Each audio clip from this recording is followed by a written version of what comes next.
오늘부터 저는 법정에 출석합니다. 오랜 시간이 걸릴 것입니다. 그렇지만 지치지 않고 싸우겠습니다.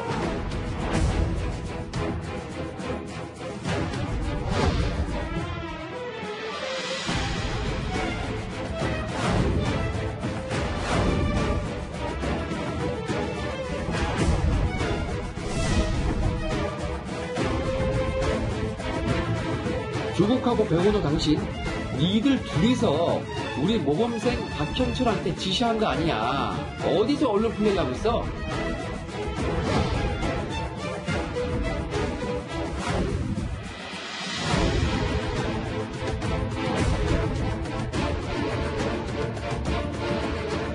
무죄수권 더 이상 안 하는 걸로 결론이 났다며 스스로가 붕괴를 하더라는데요.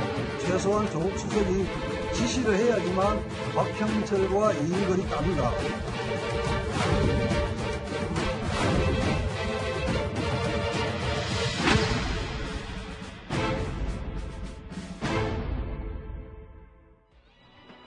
예, 오늘 뉴스탑10은 여기부터입니다.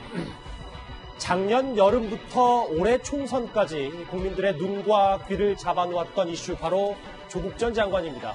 이제 법정 공방 본게임이 시작이 됐습니다. 강제수사 착수 8개월여 만에 피고인 신분으로 첫 법정에 출석한 조국 전 장관인데요. 카메라 앞에 서자마자 이런 말을 했습니다.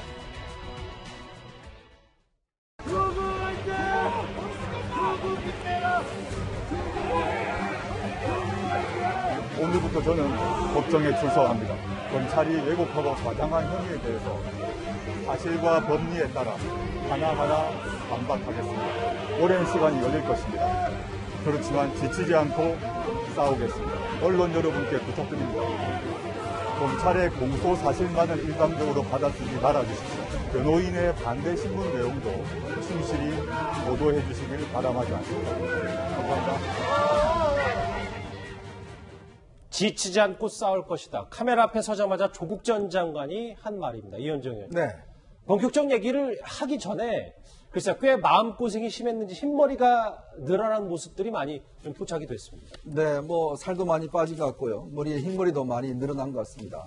아직도 기억이 생생합니다. 지난해 조국 전 장관이 장관으로 지명된 다음에 8월 27일 날 조국 전 장관 자녀 입시 비리 등과 관련해서 검찰이 30군데에 대한 압수수색을 동시에 진행하면서 이 강제수사가 처음 시작되지 않습니까? 예. 즉 조국 사태라는 게 처음으로 그때 이제 발단이 된 것이죠. 그 이후에 결국 뭐 국회에서의 기자회견이라든지 또 청문회 또 여기 이제 어떤 장관 임명 등등 그 이후에 사실은 올해 초까지 이 조국 사태가 거의 뭐 전국의 중심에 서 있었습니다. 그렇죠. 근데 조국 전 장관은 사실 그동안 보면 본인의 이 사안과 구체적인 입장 관련해서는 그렇게 썩 밝히질 않았어요. 왜냐하면 본인은 항상 재판장에서 밝히겠다라고 이야기를 해서 어떤 면에서 이제 본격적으로 사실관계와 관련된 이제 이야기들이 오늘부터 시작되는 겁니다. 그렇죠. 그동안은 여러 가지 정치적 주제가 논란이 있었고 또 조국 전 장관을 수호하는 뭐 많은 또 당선자들이 배출을 했고 많은 상황 변화가 있었습니다. 그러나 이제는 어떤 면에서 보면 사실을 놓고 이제 판단하는 재판 과정이 이제 본격적으로 시작되는 것이기 때문에 예. 이제는 본인의 정치적 주장보다는 사실관계에 좀 집중을 해야 될 것 같습니다. 본 게임은 지금부터다. 본인을 최종 목표로 한 저인망 수사가 검찰을 통해서 이루어졌다는 말과 함께 전방 수사로 혐의가 왜곡 과장됐다. 언론에 대해서는 검찰 받아쓰기 하지 말라. 구자원 차장. 특히 이 윤석열 총장을 겨냥한 말을 한 것 같은데요. 그렇습니다.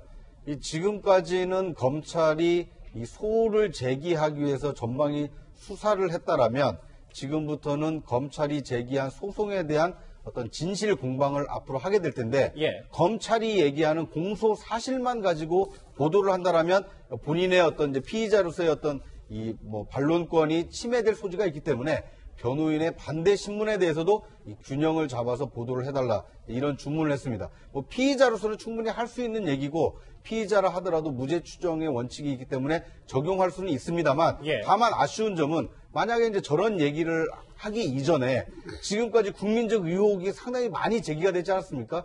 이것에 대한 사실관계를 본인이 먼저 밝힌 다음에 저런 얘기를 했다라면 어땠을까 하는 좀 아쉬움이 남습니다. 그렇군요. 조국 전 장관은 사실 과거 구속의 갈림길에서도 이런 비슷한 말을 했었습니다. 다시 한번 들어보겠습니다. 첫 강제 수사 후에 120일째입니다. 그동안 가족 전체를 대상으로 하는 검찰의 끝이 없는 건방적 수사를 견디고 던졌습니다. 혹독한 시간이었습니다. 저는 검찰의 영장 신청 내용에 동의하지 못합니다. 오늘 법정에서 판사님께 소상히 말씀드리겠습니다. 지금까지 저는 가족 관련 수사에 대해서 일체 언급을 하지 않아 왔습니다. 그런데 서울대 공익인권법센터 인턴십 관련 서류를 제가 만들었다는 오늘 보도는 정말 악의적입니다. 공인으로서 여러 과장 요도를 감수해 왔습니다. 그러나 이것은 정말 참기가 어렵습니다. 예전에 주목했던 조 전 장관 목소리가 이제 하나씩 기억이 나는데요, 정 변호사님. 네. 근데 그 조국 전 장관이 SNS로 총선 관련해서도 본인 이력들을 많이 의견들을 피력했었거든요. 근데 최근 한 열흘간은 SNS도 잠잠했습니다. 재판을 좀 의식했다고 봐야 되는 겁니까? 소송 전략 차원에서 보면 예. SNS에 뭘 올린다든지 언론과 접촉하는 것은 때로는 굉장히 불리하게 작용할 수가 있거든요. 특히 이제 왜 그런가 하면 그런 그 SNS를 통해서 드러난 어떤 사실관계에 대한 주장이나 그런 것들이 법정에서 때로는 증거와 충돌되는 경우도 있고 본인의 종전 주장과 다른 경우도 있기 때문에 예. 상당히 조심하는 게 전략상 맞죠. 그래서 아마 조국 전 장관도 아마 SNS에 예를 들어서 이번 재판에 관련해서 이것저것 올리려고 했으면 변호인들이 적극적으로 말리고 했을 겁니다. 그러니까 뭐 재판 전략상으로도 SNS의 침묵은 꽤 필요했다. 그렇습니다. 예.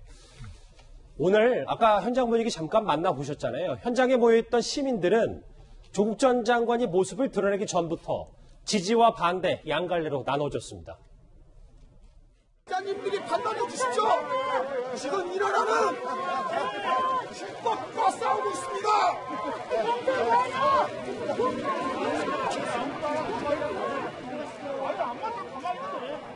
난 말도 못하냐고 말고 유튜브 찍으면서 계속 자극하잖아. 못 들어가게 하니까요. 사실 이게 뭐 서초동과 광화문도 나눴던 작년과 비슷한 오늘 축소판인 첫 재판 현장 모습인데, 그럼 최진봉 교수님, 결국 이 재판 과정에서 어느 정도까지 사실이 드러났을 경우 그 파장과 주는 의미도 적지 않을 것 같은데. 그렇죠. 그러니까 양쪽 다 지금 한쪽에서 무죄라고 주장을 하고 한쪽에서는 죄가 있다고 주장을 하고 있지 않습니까? 그러니까 정치적 논리에 따라서 전혀 반대 의견을 하고 있기 때문에 이제 재판을 어떻게 재판이 결정이 나느냐에 따라서 영향을 미칠 가능성이 있다고 봅니다. 물론 재판이 어떤 경우가 나오든 사실은 양측 다 받아들이기 어려운 상황이 될 수도 있어요. 예. 그러나 중요한 것은 재판을 통해서 정말 증거를 가지고서 재판하고 그 결과가 어떤 경우가 나오든 법원에서 판단한 판단에 대해서 존중할 필요는 있다는 생각이 듭니다. 이게 정치적으로 계속 지금 뭐 한두 달도 아니고 아주 오랫동안 이 문제 때문에 국가가 혼란에 빠지기도 하고 여론이 이렇게 나눠진 거 아니겠습니까? 그래서 예. 이제는 재판을 지켜보면서 재판부에서 어떤 판결을 내는지 좀 보고 나면 또 이제 재판 과정에서 여러 가지 증거들도 나오지 않겠습니까? 여러 가지 의견도 나올 것이고 그런 것들을 기반으로 해서 우리가 냉정하게 판단할 필요가 있다. 그래야만 이렇게 조국 전 장관 한 사람 때문에 여론이 나는 일은 좀 없어지지 않겠나 그런 생각이 듭니다. 그럼 이제부터 진짜 시동을 좀 걸어볼까요? 오늘 시작한 첫 재판에서는 이른바 유재수 감찰 무마 의혹 사건이 먼저 다뤄졌습니다. 조국 전 장관이 민정수석 시절 유재수 전 부시장의 비위를 알고도 덮었다. 기억하시겠지만 이게 검찰의 주장입니다. 먼저 조국 전 장관의 과거 목소리부터 듣고 오겠습니다. 첩보를 조사를 한 결과 그 비첩보 자체에 대해서는 근거가 약하다고 보았습니다. 그런데 그 비첩보와 관계없는 좀 사적인 문제가 나왔습니다. 그거는 프라이버시 문제라고 생각합니다. 오늘 이현정 의원님, 네. 조국 전 장관이 감찰 무마 혐의 전면 부인했어요. 그러니까 감찰 중단이 아니고 종료한 것이다. 그러니까 직권남용이 아니다. 뭐 이런 얘기입니까? 그러니까 이제 오늘의 그 재판의 초점은 여러 가지 혐의가 있습니다만 오늘 재판은 이제 유재수 전 부산시 경제부시장의 감찰 무마 사건과 관련된 부분이 집중적으로 이제 다뤄졌습니다. 예. 그러니까 이 이야기는 중단과 그다음에 종결 이 두 단어로 요약될 수가 있는 건데요. 문제는 사실은 이 내부에서도 얽기는 엇갈립니다. 자, 이인걸 특감반장이라든지 당시 민정비서관실에 있는 특감 실무진들 같은 경우는 이거는 강제로 중단시킨 것이다 라고 지금 오늘 증언을 했어요. 왜냐하면 조국 전 장관이 일단 종결권을 갖고 있습니다. 그렇지만 이 사건 관련해서는 지금 유재수 전 부시장은 구속되어 있는 상황이지 않습니까? 당시에도 이 똑같은 혐의와 관련된 이제 첩보가 있었고 당시에 실무진들이 볼 때는 이건 당연히 문제가 된다라고 판단을 했었거든요. 근데 지금 조국 전 장관은 당시에 청문회 때도 이야기를 했고 당시 상임위에도 이야기를 했습니다만은 이게 혐의가 별로 안 된다고 봤다. 사생활로 봤다. 이렇게 이야기를 하고 있는데 나중에 검찰 수사로 밝혀진 걸 보면 이게 상당히 심각한 어떤 문제로 밝혀졌거든요. 근데 본인이 종결권을 가지고 있기 때문에 이 사안이 별로 문제가 안 된다라고 판단해서 종결했다라고 오늘 시종일관 주장을 했어요. 근데 문제는 이게 어떻게 종결을 할 경우는 사실은 본인한테 책임은 없습니다. 그러나 혐의가 뚜렷하게 있는데 이거를 본인이 직권으로 중단시켰을 경우는 굉장히 문제가 될 수가 있습니다. 그렇죠. 그런데 오늘 증인들 출석한 증인들의 주장을 따르면 상당히 중단했다는 주장하는 증인들도 있었기 때문에 아마 이거는 좀 상당히 논란이 될 것 같습니다. 그러니까 전면 부인은 애초 좀 어느 정도 예상됐던 일이잖아요. 그렇습니다. 이건 뭐 원래 자기 입장이니까요. 이게 애초에 이 감찰부마 의혹, 이 사태를 처음으로 폭로했었던 김태우 전 특감반의 발언도 오랜만에 한번 듣고 오겠습니다.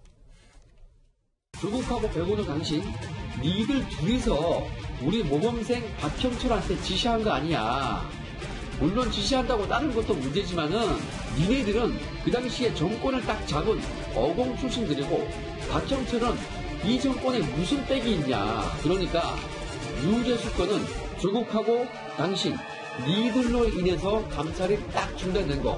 이게 맞는 거야. 어디서 감찰이 이미 종료되었다고 구라를 치냐? 어디서 언론 플레이하고 있어? 지금이 6시 17분인데요. 여전히 감찰부마 의혹권과 관련해서 조국 전 장관 첫 재판은 진행 중입니다.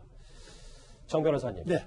그런데 검찰은 조 전 장관의 전면 부인을 어느 정도 예상했다면 도표 화살표로 이렇게 친정부 인사에 대한 감찰부마 청탁이다. 이렇게 꼼꼼히 법정에서 공방을 벌인 것으로 전해지고 있습니다. 그렇죠. 그런 청탁이 있었기 때문에 감찰이 중단된 것이다. 그 배경은 이제 설명한 거거든요. 저기 이제 보시는 바와 같이 청경도 선임행정관 같은 경우는 참여정부에서 근무한 유 전 부시장을 왜 감찰하냐. 금융권을 잡고 나가려면 유 전 부시장 같은 사람이 필요하다. 이렇게 이인걸 특감반장한테 요청을 했고요. 윤건영 전 국정기획성화실장 같은 경우도 참여정부 시절 청와대 행정관도 근무한 사람으로 나와도 가깝다. 그런 얘기를 했고요. 김경수 경남도지사도 참여정부 시절 고생했으니까 좀 잘 봐달라. 이런 얘기를 한 거는 이미 조사에서 밝혀진 거거든요. 예. 결국 이제 여기에 대해서 조국 전 장관은 당시 민정수석이죠. 그 당시는 나한테 보고되고 했을 때 이미 감찰은 다 끝이 나 있었고 난 정부적인 판단만 한 거죠. 이렇게 이제 변소를 하고 있는데 지금 박형철 반부패 비서관이나 또 백원호 비서관의 경우 얘기는 좀 다르죠. 더더군다나 오늘 아마 증인으로 나온 이인걸 특감반장의 경우에는 아마도 중단 지시가 있었다 이런 증언을 했을 걸로 보이고 그렇다고 한다면 조국 수석의 주장은 신빙성이 없는 것으로 이제 결론이 날 수밖에 없는 거죠. 그럼 이제 오늘 법정에 나선 각각 인물들의 입장도 한번 알아봐야 될 것 같은데요. 당시 유재수 감찰부마 의혹의 중심에 있었던 조국 전 장관 말고도 지금 화면에 만나보시는 백원우 전 비서관 그리고 박형철 반부패 비서관도 검찰은 직권남용의 주체로 지목하고 있습니다. 하지만 두 사람 모두 관련 혐의에 대해서 부인하고 있습니다.